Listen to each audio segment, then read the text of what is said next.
اور تم لوگ جس بات میں اختلاف کرتے ہو اس کا فیصلہ اللہ کی طرف سے ہوگا.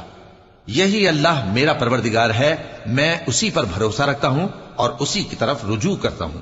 وہی ہے آسمان اور زمین کا پیدا کرنے والا، اسی نے تمہارے لیے تمہاری ہی جنس کے جوڑے بنائے اور چوپایوں کے بھی جوڑے بنائے. وہ اسی طرح تم کو پھیلاتا رہتا ہے، اس جیسی تو کوئی چیز نہیں، اور وہ سنتا ہے، دیکھتا ہے. آسمانوں اور زمین کی کنجیاں اسی کے پاس ہیں، وہ جس کے لیے چاہتا ہے رزق فراخ کر دیتا ہے اور جس کے لیے چاہتا ہے تنگ کر دیتا ہے.